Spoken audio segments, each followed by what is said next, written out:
A river catches fire, not the ships on it, not oil floating on the surface. The river itself. Green flames burst across the water, climbing into the night in twisting columns of light. Men leap from burning decks and vanish into the black below, only to discover that the water burns too. This is not dragon fire. It is not ordinary flame. It is wildfire. So what is wildfire? Welcome to Westeros Within, where we journey into forgotten ages, hidden legends, and ancient mysteries. Wildfire is a thick, murky green substance brewed by the Alchemists Guild beneath King's Landing. It burns hotter than wood, hotter than oil, and once it is lit, water does not stop it. In some ways, water only makes the horror worse. Wildfire clings, it spreads, it seeps into wood, cloth, flesh, even stonework. A small amount can burn for an hour. A large cache can swallow streets. And unlike most substances, age does not make wildfire weaker. It makes it worse. Older wildfire becomes more volatile, more unstable, more dangerous to move, store, or even touch. A single jar left too long in heat or sunlight can burst on its own. The pyromancers know this well, which is why they seal it in wax, move it only at night, and pack it in sand as if they are carrying sleeping monsters. Because, in a way, they are. The only fires said to burn hotter are dragon flame and the deep fires beneath the earth. Which tells you something important. Wildfire is not just a weapon. It is one of the closest things in this world to bottled hell. The men who make wildfire belong to the Alchemists Guild, an ancient order that once stood much closer to power. Long before maesters came to dominate learning in Westeros, alchemists advised kings, guarded strange formulas, and claimed knowledge that blurred the line between chemistry and sorcery.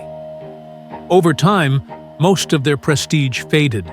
Their promises of turning base metals into gold became a joke. Their order shrank. Their influence withered. But one secret remained. They could still make wildfire, and for one king, that was enough. Aerys II, the Mad King, became obsessed with flame. He watched men burn alive and took pleasure in the sight. As his enemies closed in and his rule collapsed, he gave one final command. If he could not keep King's Landing, he would burn it. So the Alchemists Guild hid jars of wildfire beneath the city, under gates, under streets, under the sept, under the homes of hundreds of thousands of people. A city-sized funeral pyre, waiting for a spark. That order was never carried out. A single night killed the king before the city could be ignited. But the wildfire remained. Years later, during the Battle of the Blackwater, Tyrion Lannister used it against Stannis Baratheon's fleet.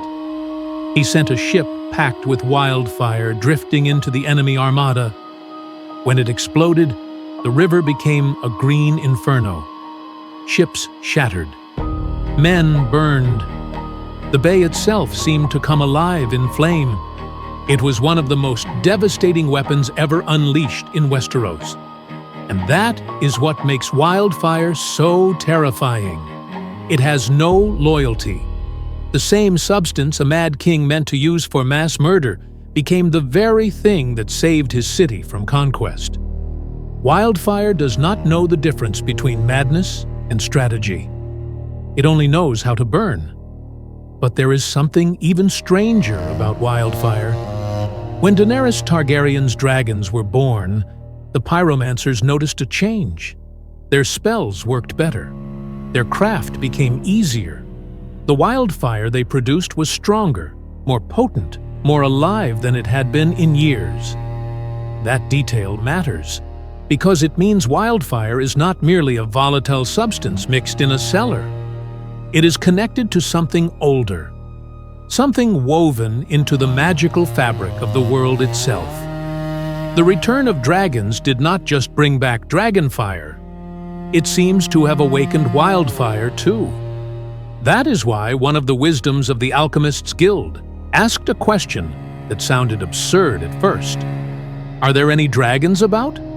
But it was not absurd at all. Wildfire is not a replacement for dragonfire. It is its echo, a lesser flame, perhaps, a caged flame, but born from the same sleeping force. And that brings us to the most unsettling truth of all. Not all of the Mad King's hidden caches were ever found. Some were discovered by accident, a few beneath the Great Sept, others beneath the Dragon Pit. But the full network of buried jars was never cleared. Many remained exactly where they had been hidden, sealed beneath the streets of King's Landing.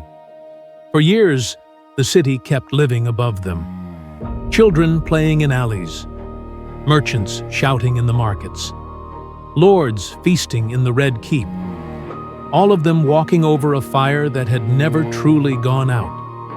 And because wildfire grows more unstable with age, those forgotten jars may be more dangerous now than the day they were buried.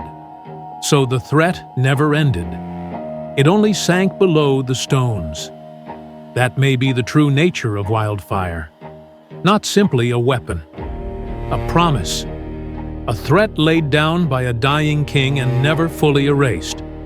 It served Aerys's madness. It served Tyrion's defense.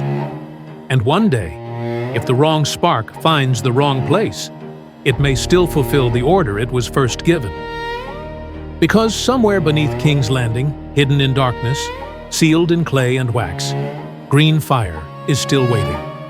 Silent, buried, alive.